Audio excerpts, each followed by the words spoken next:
Smile, Nigel, real cooker. You know why? Because it's time. Welcome to House of Champions. Use your friends, dropping your comments and those questions in the chat. And make sure you hammer the like and subscribe buttons as we preview this week's top UEFA action. Oh, yes, it's that time again. It's the Champions League semi-final, second leg. And in the House of Champions today, we got Michael Lahoud. I see that smile. We got Nigel Real Coker, trying to get a smile from him. We got Jonathan Johnson getting ready for a haircut. How you doing, boys? JJ, I'll start with you. I hear you've got a hair appointment, so we got to hustle this thing through. Yeah, man. Psyched for it. You know, you learn to appreciate the hair that you've got the older that you get. I know that Nigel probably wouldn't know what it's like to have hair because throughout his entire professional career, I've never known him sport anything other than the Barnet that he has right now. Nigel, care to respond? Let's not forget, Ian, it's a haircut and some colouring. Let's not forget the colouring that you mentioned as well. Yeah, exactly. I was winding you up about that. I'm not that old. Yeah. No. I could just see JJ right now with all the grandmothers in a row there with the hair thing on, you know, the big thing over the top of the head, drying the hair. Mike, how you doing? Can't miss the gossip though. Well, we're speaking of hair. I got plenty of hair, locks of love for any of you out there, especially you two lads. If you want more hair, come to the house. I'll mail it to you if you need. Happy man. Champions League football is back. Good results for my clubs at the weekend, and we're back. So that's definitely fake, Mike. There's no way that that's real, right? We can tell by the top of it that that's not real, right? Speaking of no hair, it is a bit of a memory here because we are talking about the Champions League today, and because Real Madrid are playing, we wanted to just touch upon a fact that happened 21 years ago. JJ, I'll come to you on this one here because Zinedine Zidane scored an absolute wonder in probably the best stadium in world football 21 years ago. Can you remind everybody of this goal that Zinedine Zidane scored, where it was in particular?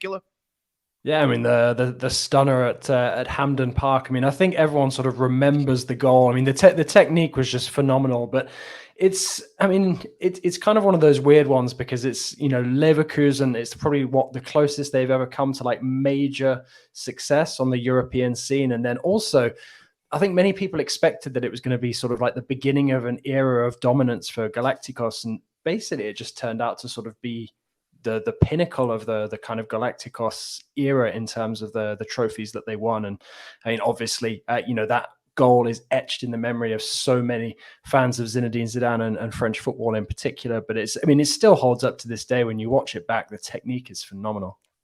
Mike wasn't even born when that goal took place. Nigel, where were you?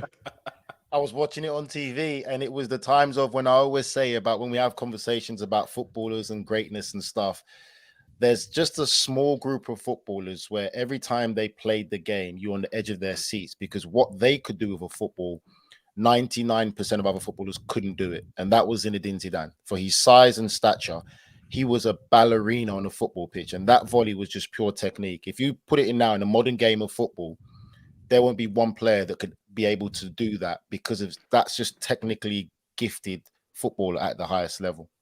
What a goal. Mike?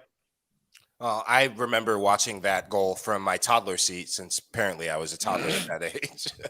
But no, that was one of the most iconic goals of Champions League football. Mind you, Zidane, he had to justify it, and a player his caliber still had to justify that massive price tag that was paid to get him from Juventus to Madrid. And boy, did he deliver from the gate. And I'm with all of you. When they won that Champions League and they started adding more pieces, I thought they'd keep winning Champions League after Champions League, but they lost their way after that, lost their most important player to the Galacticos, Claude Makelele. If they had kept Makelele, they keep winning.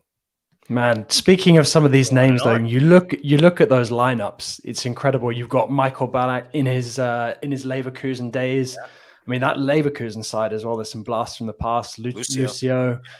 I mean, Bernd Schneider, Basturk, Oliver Neuville as well. But then you look at that Real side as well. Some really classic names: Morientes, Raul, obviously, Figo, Solari.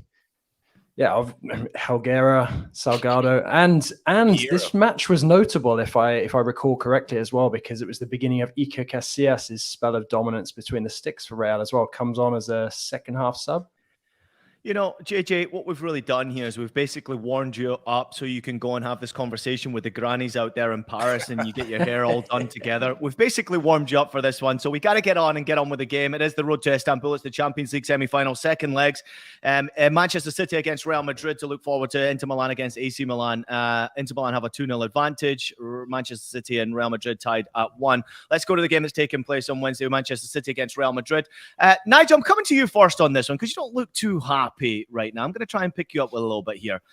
Real Madrid, and you're quite heavy on the fact that Real Madrid will go in here with a tactical game plan to beat Manchester City. You maybe lean towards them getting through this tie, but my question to you would be, how on earth do Real Madrid get through this tie? Because Manchester City will not be an easy task for them. They won't be an easy task. When you look at these two teams, Ian, they're two top teams with world-class players. There's respect from both sides. The edge that I give to Real Madrid is the difference makers they have. Rodrigo, Vinicius Jr., Benzema, Valverde. They've got a lot more difference makers. And I think when you look at the game that we watched, the first leg, there's an arrogance at Real Madrid where there's a confidence of, if they have to go man for man, they feel that they're the better team. And I think you'd have to agree with that. You look at the performance. There's always this thing about overthinking and tactics. And you talk about the second leg now. As Aliao just mentioned, there might be no Camavinga. Maybe. We're still not sure about that. But Real Madrid are just such a stacked side. And they've lost La Liga. Barcelona won La Liga finally. This is their priority. This is their goal. And they always turn it on when it comes to Champions League. Manchester City being at home, they're going to have to be the more aggressive team. You know, they're going to have to treat it like a cup final. Real Madrid are comfortable like that. We've seen them comfortable without the ball. They'll sit. They'll play counter-attacking football. When you look at world football, they have the best players individually when it comes to those counter-attacking situations in Vinicius Jr. We saw him do it last year. I feel that they'll probably be able to do it again this year. I just think that when you go man for man, Real Madrid for me are that bit more special than Manchester City. I mean, I think as well, when you bear in mind some of the changes that Real were able to make over the weekend against Getafe, sort of, with a view to coming into this game, trying to keep as many players as fresh as possible. It really feels like, Ancelotti and Real have been sort of building up towards this, knowing that this is one of the games that they're going to pick in order to deliver one of their top performances. And obviously it's going to have to be, a performance of the highest quality to get past City. I'm expecting it to be similarly tight to the first leg.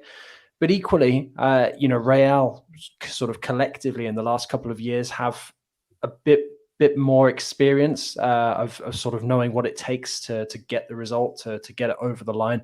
So, I think that unless City produce something really, really special, we'd have to consider Real slight favourites. I don't think it's going to be sort of as much of a goal fest as we saw last year. But equally, it was an absorbing first 90 minutes, and I'm expecting the same here for the second.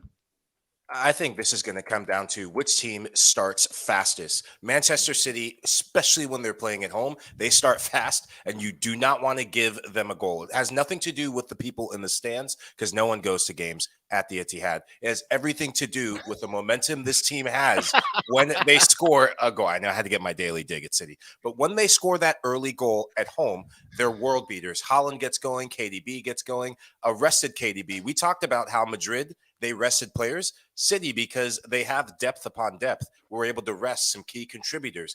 But I just wonder if the number of games, if this is where it catches up with Manchester City. The difference makers that Pep Guardiola has at his disposal, he's got some big difference makers on the bench for Manchester City that didn't see the light of day in the first leg. I'm still just boggled by that. Riyad Mahrez is who I'm thinking of. At One the weekend difference maker. Name me another one. Julian Alvarez, Phil Foden. Alvarez is not a difference maker. Let's be real. What are you Foden, talking No, about? he's just a World Cup winner. He just was one of the yes, he's won the World Cup, but he's not a for difference Argentina. maker. There's When a he comes difference on the when you field say for City, he does make a difference. no. He's made cameo appearances and he makes an impact. But before you go in, I'll tie a bow on it. This is going to come down to, if I think for Real Madrid, we talk about tactics. In the first leg, what they did well, they were able to play through Manchester City's press. City They love to go high press. When they played against Bayern Munich, they forced turnovers. Leipzig, in the knockout stages, they've really cranked up the press, and teams don't know what to do with it. Bayern Munich in the last tie, when they broke down City's press, they were able to get in on goal quickly. They couldn't finish. Real Madrid, they have players, Vinicius Jr., Rodrigo, Karim Benzema. That front three, they are clinical when you give them half a chance. They showed it already in the first leg, and I expect them to be equally as clinical in the second leg. I just think from my experience as well, like we talked about it slightly, and I want to compare it in the sense of we talked about Zidane scoring that goal in the Champions League final, vital moment. Real Madrid, as JJ said, have the experience. They've been there before. There's an expectancy when you play for Real Madrid. They know this is their biggest game of their season. They're going to know how to approach it from a tactical and a professional level. And like you said, Michael, Manchester City are vulnerable when it comes to counter-attack. And one of the big differences as well is they have Benzema, a striker who can drop in and link up play. Big difference for Benzema being able to do that than Erling Haaland. Haaland doesn't do that. Haaland is going to be reliant on Kevin De Bruyne getting the ball in the right areas and being able to provide him service. And I think that's the other edge you got to look at when it comes from an attacking standpoint, where Benzema can be a problem for City because he's not just going to run in behind or be in the box. He can actually link up and make things happen. Ilkay Gundogan has been a game changer for Manchester City of late, Mike. I'll come to you on this one, obviously. Talking about game changers, and they do have a number of game changers, and it's a big selection issue for Pep Guardiola to get this right against Real Madrid, because as JJ and Nigel have pointed out very easily, City could find themselves down in this game very quickly if they're not careful. So you need to have difference makers in your field starting the game. You need to have those players on the bench being able to make a difference. Gundogan in particular, obviously leading this team by example. Great performance at the weekend once again. Obviously was under a bit of question after missing a penalty kick recently for Manchester City that Pep wasn't too happy about, even if he did score a double that day. He is certainly a player that Manchester City can ill afford to lose right now. He's the difference maker that maybe Real Madrid are not necessarily prepared for in this game. Well, he is the soccer footballing equivalent to Mr. October for those of you baseball fans. In English, layman's terms, that means he's clutch when they need him most. In big games, Christ. I know NRC, I know I had to do it. In big games, he delivers for this team. And Nigel thought you were talking about Halloween. Mr. October 31st.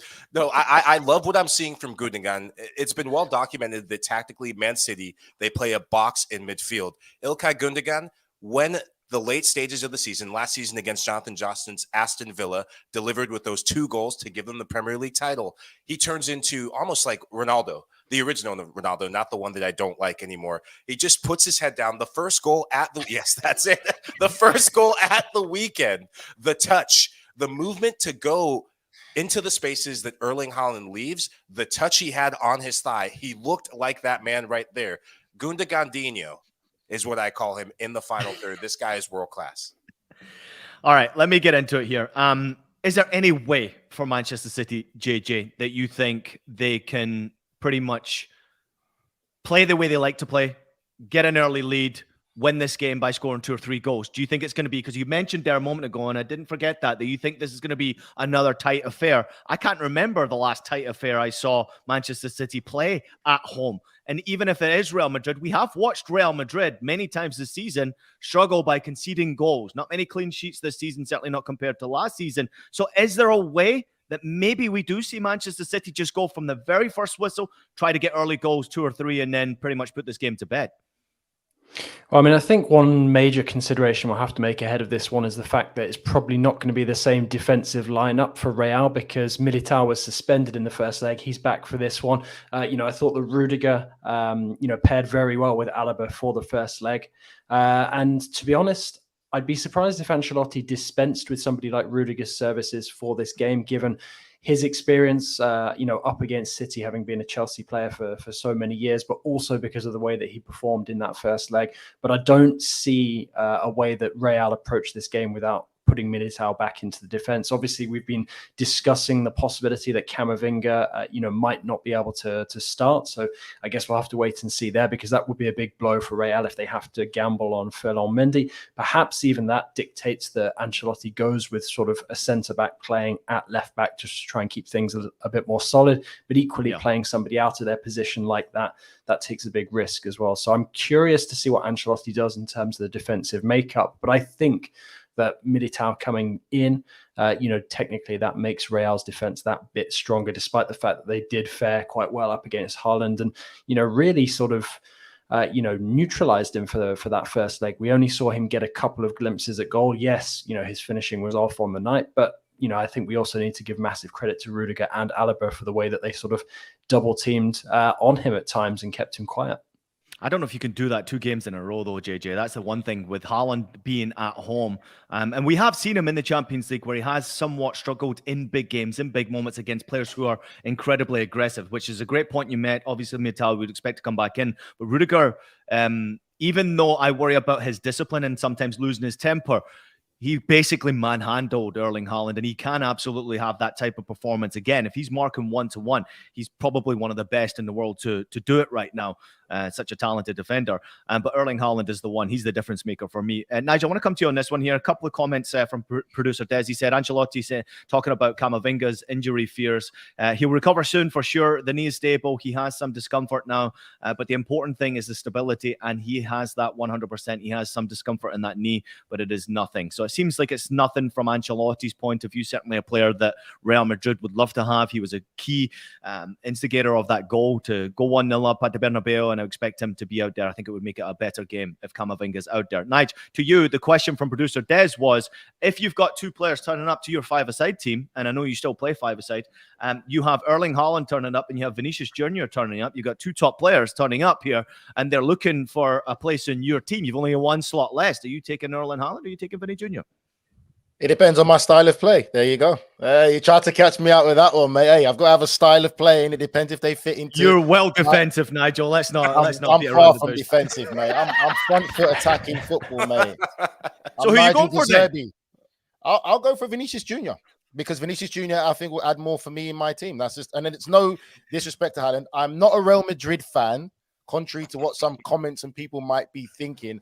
I'm a realist. When I watch football, there's certain things that I see differently to others. And when you've played at a very good level and you played with some top players, you see certain things. There's an arrogance about Real Madrid that I've never seen any team bring to Manchester City. They are comfortable to go one-on-one. Every other team we've seen play City are so fearful of City that they double up this and that. And that's something you got to pay attention to. And that's something that goes in the dressing room. But for me, I'll pick Vinicius Jr. because he can drop off, link up play, and still get in behind and still score goals.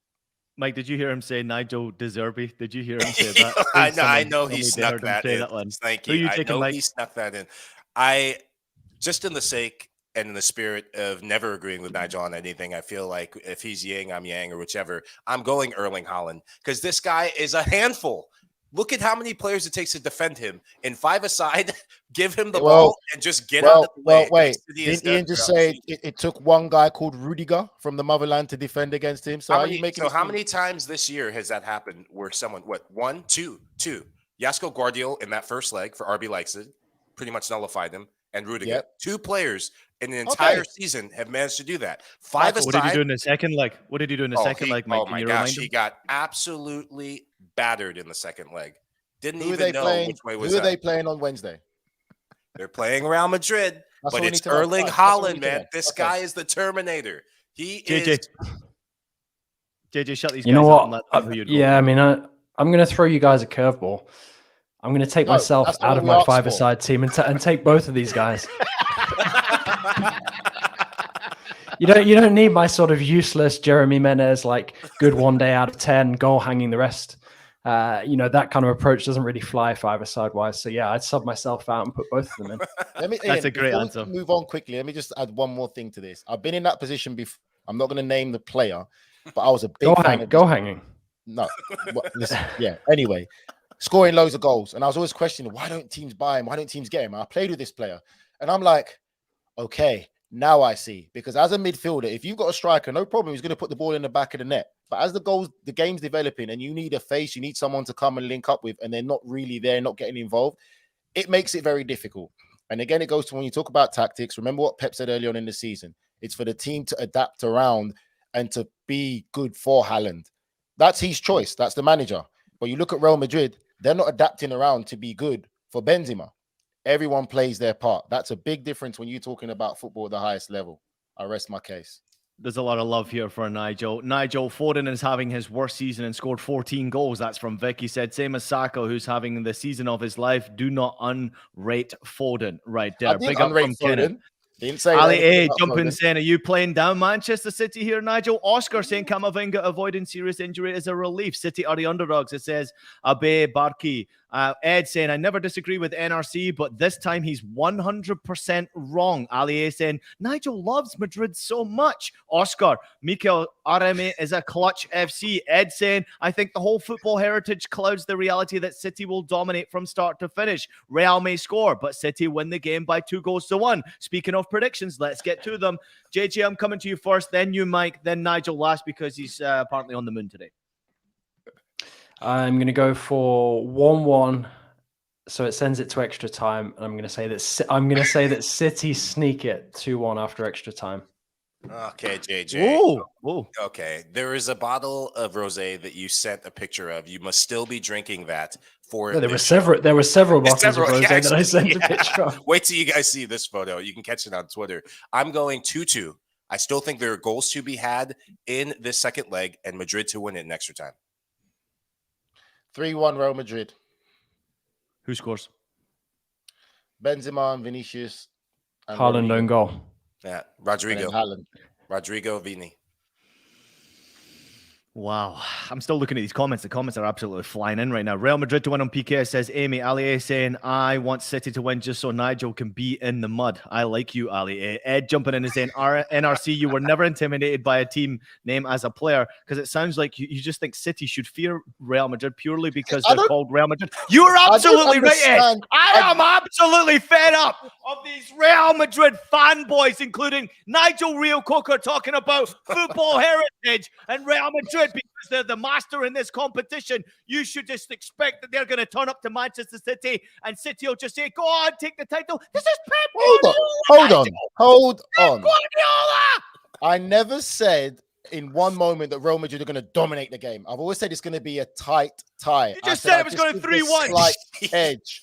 Okay, domination. It can still be a tight game with 3-1. I just said I give the edge slightly to Real Madrid. That's it. I don't understand why people get in there. When was the last time? I've never feared anyone. No. When was the last time that Manchester City lost a home game? Full stop. When was the last time they Yeah, exactly. Let's go to break, Des. Let's go to break. More to come from the boys when we come back on House of Champions. Two teams in control of their own destiny. Miraculously, impossibly, beyond their dreams, their expectations. It's the penultimate round of the UEFA Champions League on CBS and streaming live on Paramount+. If you're a US-based fan of the beautiful game, Paramount Plus is an absolute must-have subscription. From Serie A to the Champions League to NWSL and so much more in between. Not sure it's for you? Then you can try 1 month for free by using the code EUROPE. Welcome back into House of Champions, everyone. I've had a moment to calm myself down. Let's get to the other game that's taking place on Tuesday. Now, Joe, you good? Cat got your tongue? What's up with you? No, I'm just finding out that you're a spirit animal. I'm just trying to work out what animal you are in the spiritual realm. I've got one for you. A rhino. So I'm going. I'm a tiger, Nigel. I'm a tiger. You're a kitty cat, man. Carry on. All right, let's get to the game that's taking place on Tuesday. Of course, Inter Milan against AC Milan. Inter have that big advantage. Mike, will come to you first on this one here. Obviously, AC Milan, they're in a crap situation right now. Ton of injuries, down 2-0 from the first leg. They've dropped out of the top 4 domestically. They got hammered at the weekend by Spezia. They also got hammered by the Ultras this past weekend, and apparently the Ultras are back on board with the team. Absolutely mind-blowing situation from a team that, if I'm not mistaken, maybe 5 weeks ago, hammered the champions Napoli away from home. AC Milan can put out a top performance, but they're going to need even more than that against this Inter side in the second leg, Mike. This is an AC Milan team that outside of one player, or maybe two, Teo Hernandez does have some attacking pedigree, but outside of one player with pace, the rest of the team is not as athletic or not as dynamic. And that got absolutely exposed in the first leg against Inter. They were more mobile in midfield. I thought they got overrun in midfield by that three of Çalhanoğlu coming back. Big impact on him. And what I'm seeing now, and we talked about in the preview last week, set pieces. AC Milan are not a good set piece team. They gave up a set-piece goal in that opening goal against Inter. Edin Dzeko scored, but they gave up 2 set-piece goals at the weekend against Spezia, a Spezia team that have now beaten both Inter Milan and AC Milan in Serie A play. So kudos to them. Not an easy thing to do to go to play away. But what I fear for this Milan side is they won't know how to cope with the depth of Inter Milan. Inter Milan, they're able to rest players. Romelu Lukaku and Joaquin Correa got the start, and they look like they've been playing together for just years and years. Look like 2 class strikers. They're able to rest Edin Dzeko and Lautaro Martinez. Martinez still effective. He's the player that I'm looking at. He was effective in the first leg, running off the ball. He could have gotten a penalty kick, and I think he gets a goal in the second leg, and it's one-way traffic for Inter. What about you, JJ? Where are you going with this one here? Obviously, Inter are very difficult to score goals against them. Onana's got 7 clean sheets from 11 Champions League appearances this season, the most by any goalkeeper at Inter in the Champions League. And he's been spectacular. So tough to score goals against them. Yeah, it's going to be an interesting one. I mean, something else I think we need to factor in since the first leg is we saw Benassa go off injured. That injury actually has ruled him out for the rest of the season. So whatever happens, Milan are going to be without a very influential part of their midfield. I think the thing that shocked me the most and disappointed me about Milan in the first leg was how poor that defense looked. I mean, you don't expect, a defensive masterclass from the likes of Theo Hernandez at left back. But when you're looking at the experience in that central defensive unit, notably Simon Kjaer, I was a bit disappointed by some of the mistakes being made. Let's not forget as well, they were very fortunate to have that VAR overturned penalty, which could have made the first leg scoreline even worse. It's just difficult to see without Leao, especially, where the goals might come from. With him, I think they have a chance because that pace is something that Inter's defense was never tested with in the first leg, so it could unlock them. But, I mean, it's such a tall order to even see them winning by 2 goals to take it to extra time, let alone them actually, overcoming Inter and making it to the final. So for me, I think that if Inter get the first goal in this one, it's over. In fact, I think if Inter score at any point over 90 minutes, it's probably done. The best that Milan can hope for is maybe a narrow 2-1 win or maybe to hold them to a draw. But it really feels like Milan's season is petering out at the wrong moment, which is a shame. But equally, there have been questions about this squad, sort of whether they needed rejuvenating a bit. It's just a shame that some of the guys who were perhaps a bit below par in the first leg, like Tonali, for example, you'd expect better from them on that kind of stage. So yeah, for me, I certainly expect that Inter will get the job done. I think Milan will try and keep it respectable, though. NRC? I do believe in miracles. I love the story of an underdog, but in this one, there's no miracle that's going to happen. Inter Milan, a superior defensive side. We've seen them throughout this competition, how hard they are to break down. AC is struggling to score goals. There's a lot of pressure on Rafael Leao if he starts. Michael said it as well. Inter do have strength in depth. And if he wanted to throw a spanner in the works this game, Inzaghi, he could start Lukaku. They can sit, be comfortable. They've got the home field advantage, and they will catch a bad defensive AC Milan on the counter-attack. And if they get that first goal, this game is gone to bed. There is no miracle here happening. I agree.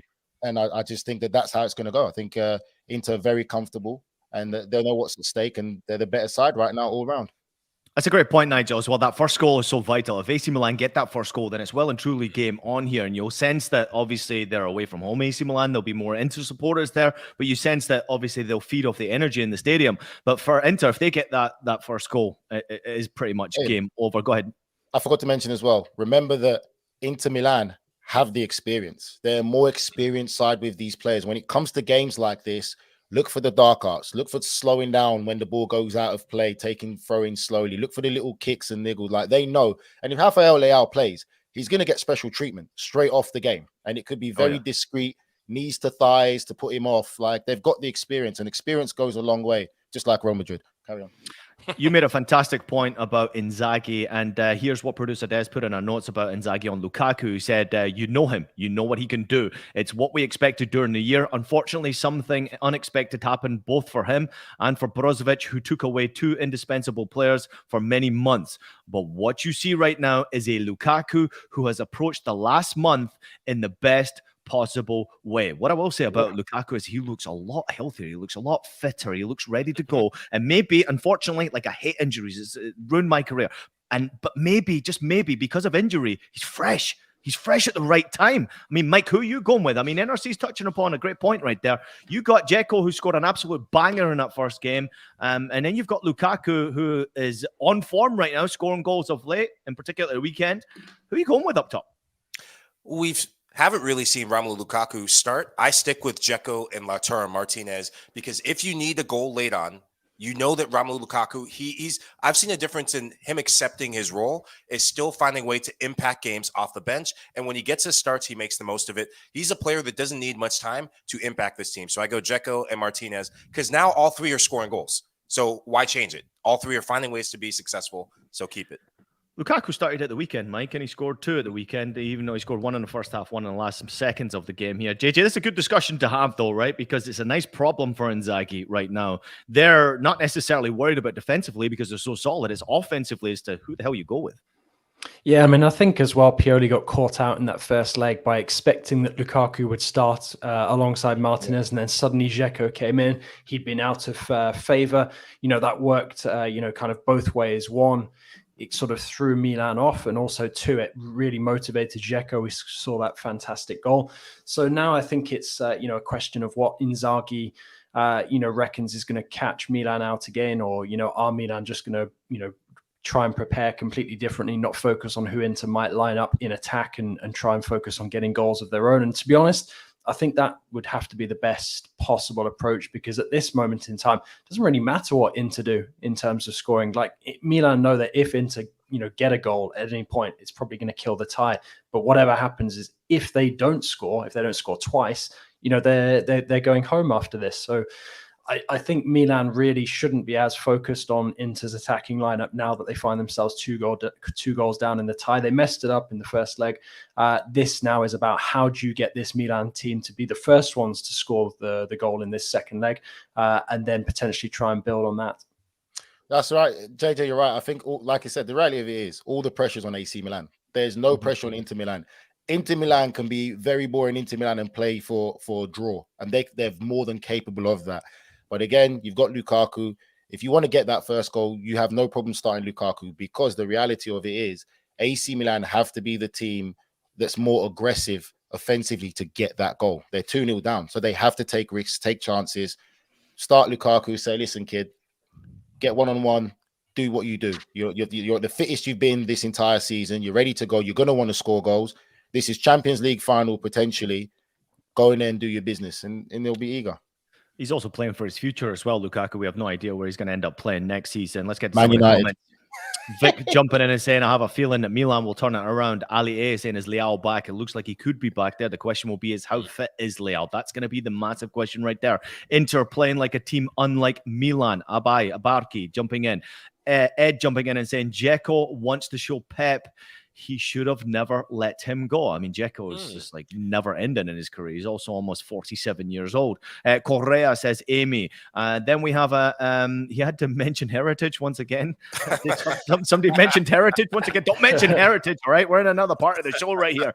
Ed also jumping in to make a great point. Can we just take a second here to mention Barella? It's not just Barella who could be a difference maker for Inter. I think in the first leg, you recognized that the importance of set plays, corner kicks, defending corner kicks, set plays. Çalhanoğlu on the ball and set plays. He can make magic happen, this guy. I've never seen a guy strike a ball like him on a quick point on that, Ian. So Çalhanoğlu's been out for a decent portion of this second part of the season. He comes in, Inter start scoring goals. Prior to that, they'd been stop-start, inconsistent in league form, really propagating their Champions League campaign on defense first and goalkeeping. He's come in, they can't stop scoring. So his impact cannot be understated in midfield. Mike, if only he gave a shit. I've got another one.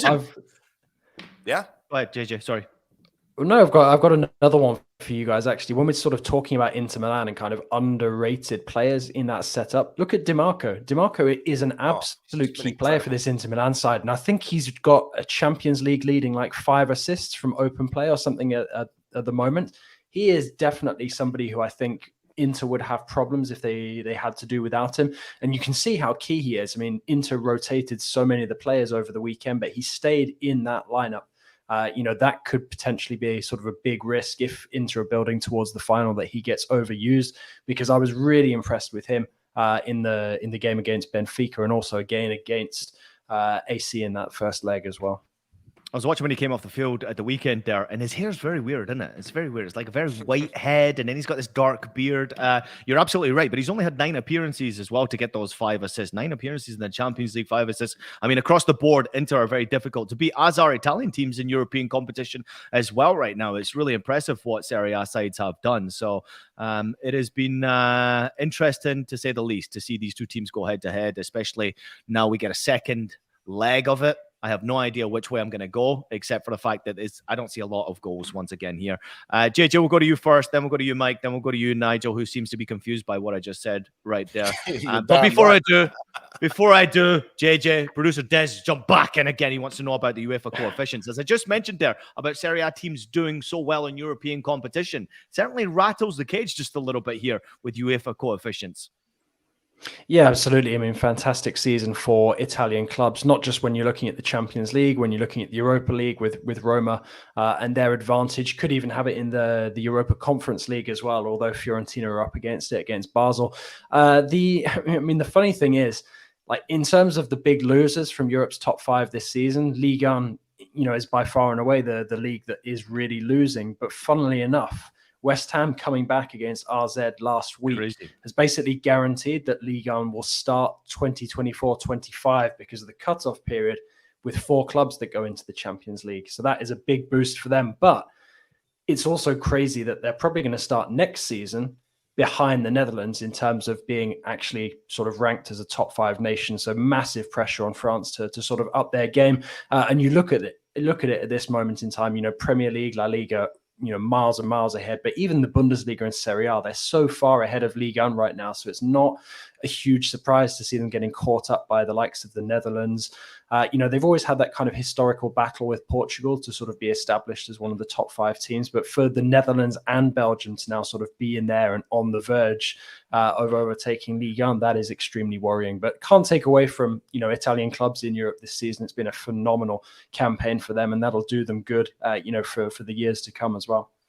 JJ, you've clearly not been watching the Scottish Premiership, all right? I mean, it's definitely up there with...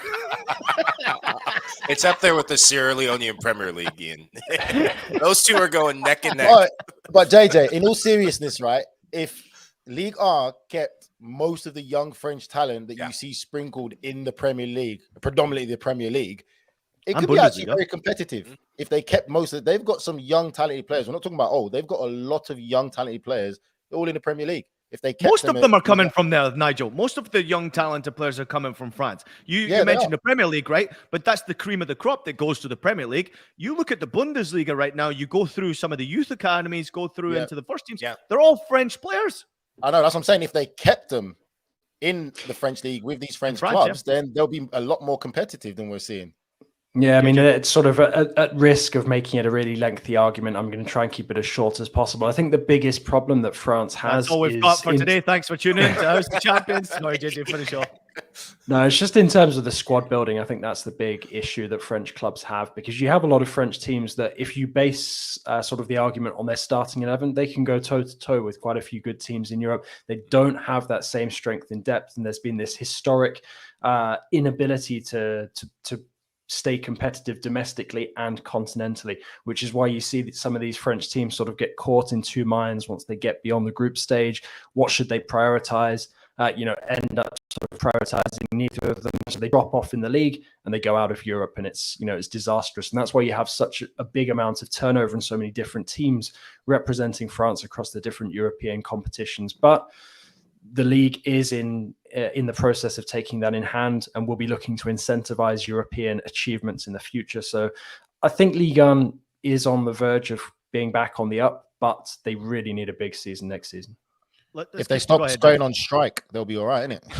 Let's keep this on the back burner and actually have a good conversation about this in the summer when we're lacking some conversation.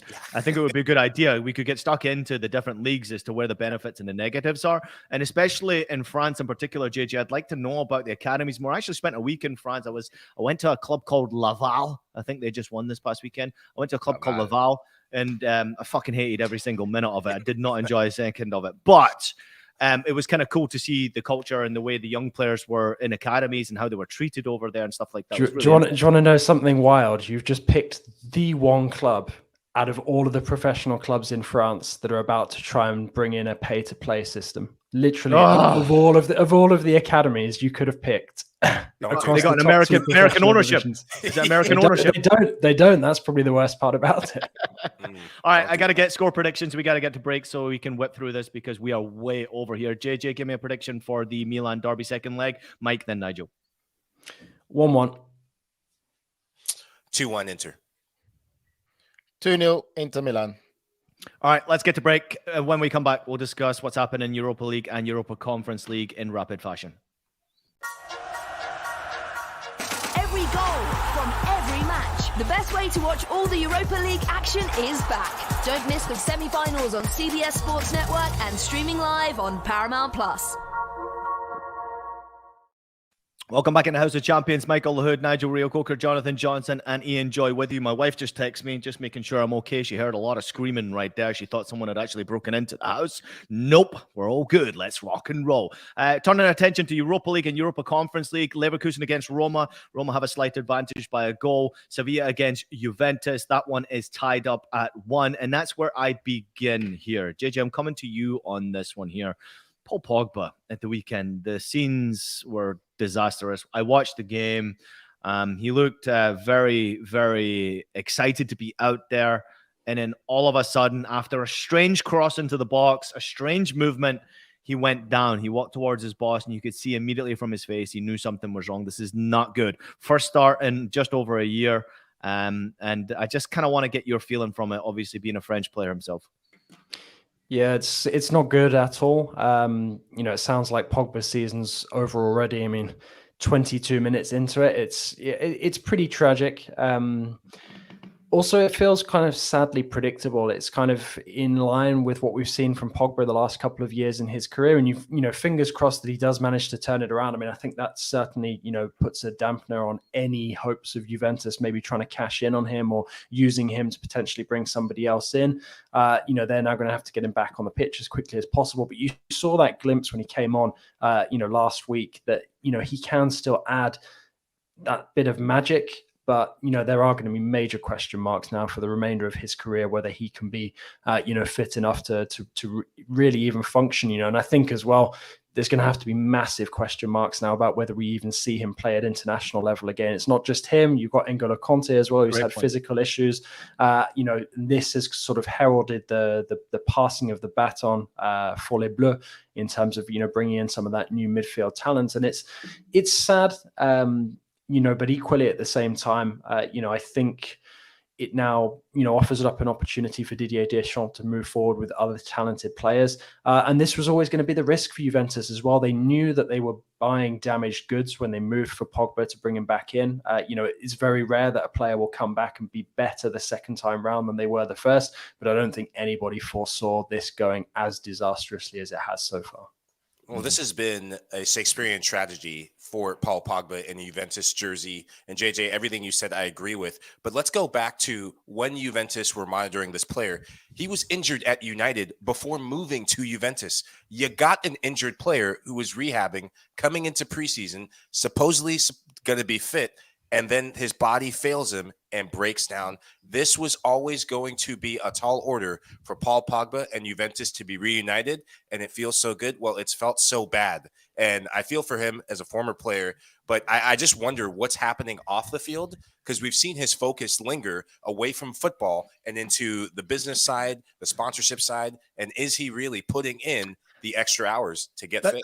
That's always been there, though, Mike. I think obviously it's very difficult for a youngster who's had immediate success at such a young age to keep their focus, especially when you consider your surroundings, your group, your friends, your family. A lot of them like the attention as well. It's difficult to maintain that focus.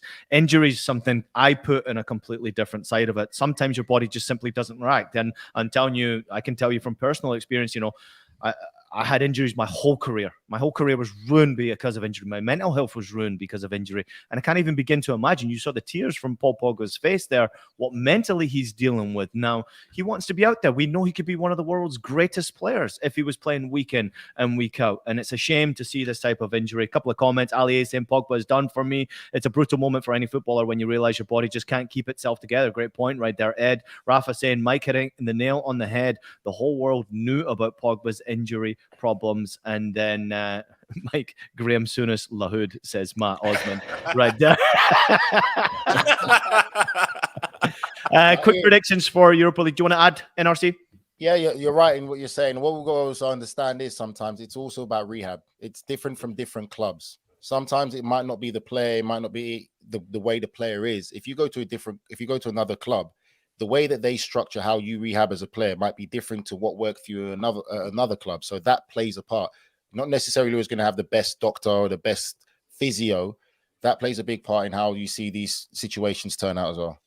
I don't want to criticize you, Mike, because you are right. I mean, how he handles himself off the field is tremendously important to your recovery and rehabilitation. But sometimes your body just doesn't answer, and there's nothing you can do about that. We've seen some of the world's best players have problems like that.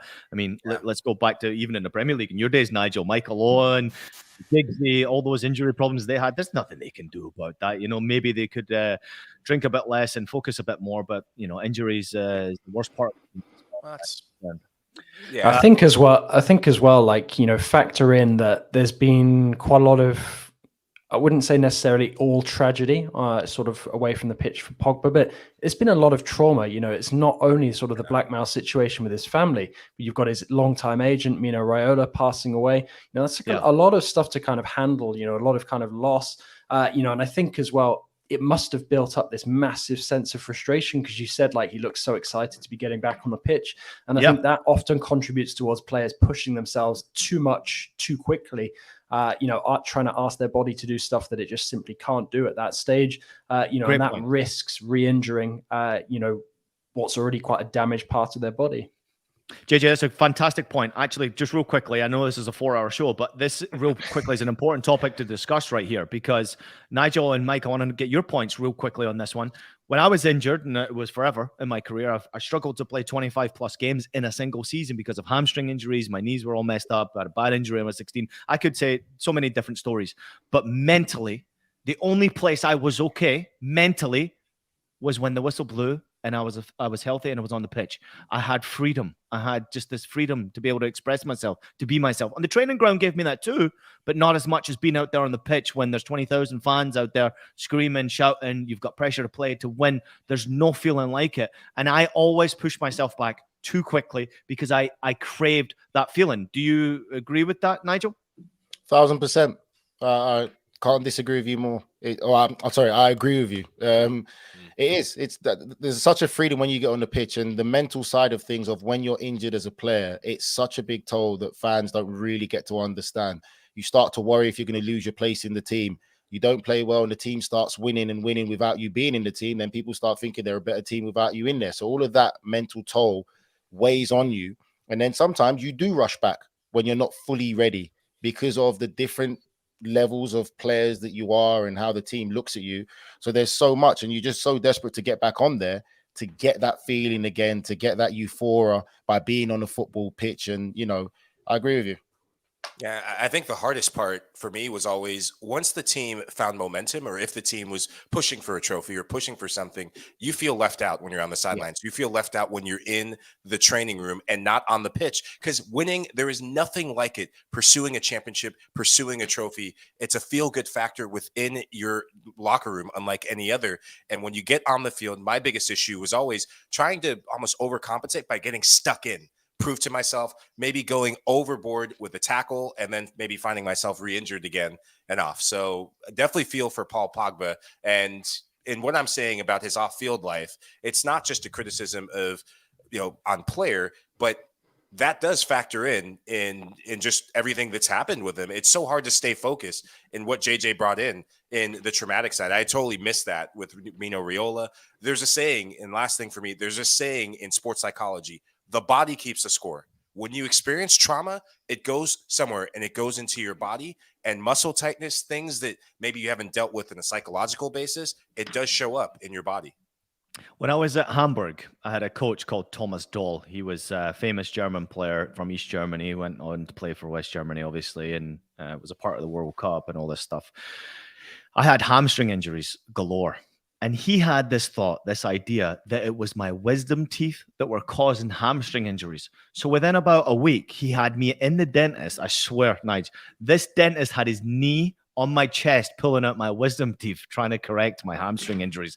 And tell me that doesn't mess with your head, with your mental. Absolutely. What is it? What is it about German managers and their bizarre like remedies for injuries? What wasn't there that famous one for Magath as well, where he told Breda Hangeland to like rub some cream cheese on his like calf and like call his mum or something? Magath, he was special.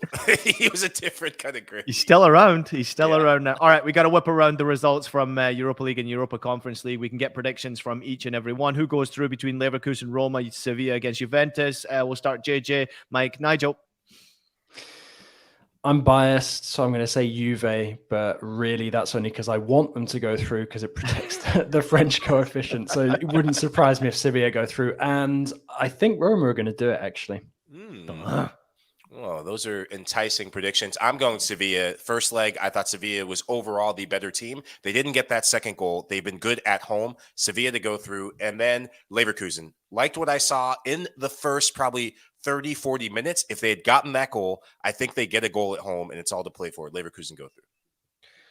Cut the ball crap. Sevilla and Roma final. I'm going for the opposite, Nigel, just because I don't want to agree with you. I'm going for Juve Leverkusen final right here. Let's get to the Conference League and to the teams that really matter. Nigel, I'm coming to you first on this one. Who goes through? AZ, West Ham, Basel, Fiorentina. Who goes through here? We'll go Nigel, then we'll go to JJ, then we'll finish off with Mike. I'm going for Basel, West Ham final. I'm in that really unenviable position where I'm going with Nigel's choice. I'm going to disagree with you on one team. I'm going Fiorentina and West Ham. I've said it from the start. I'm sticking with my guns. Fiorentina do have a good attack. I just watched AZ Alkmaar take a 5-0 halftime lead at the weekend, and they looked bloody electrifying. So I'm going for AZ Alkmaar to spring a surprise on West Ham. And I'd love to see Basel make the final here. It'd be probably the worst outcome of these four teams for a final in a European competition. But one of my former teammates just been appointed the new boss at Basel from the summer onwards in Timo Schultz. So I'm hoping that Basel do well so that he can be in a nice European place next year. Great show today, boys. This one I came into hoping that I could do it in about 30 minutes because I've got a lot of things to do today. It only took us 52 minutes to get through the show. Thank you to everybody who took a big part in this one, to everybody out there. We've got a lot of people jumping in with your comments today. It's been absolutely brilliant. Thank you so much. Please make sure you take a minute to leave us a rating and a review on a favorite podcast platform. We are available on Apple Podcasts, Spotify, Stitcher, and anywhere else you listen to your podcast. Also available as video so as well. Subscribe to us on YouTube, leave comments, share the show as much as you possibly can. As you can see, we enjoy talking. We enjoy being together. We enjoy having some fun. Everybody out there, make sure you have a great time enjoying these UEFA competitions this week. We will be back again after the Champions League final whistle on Tuesday. We'll see you then.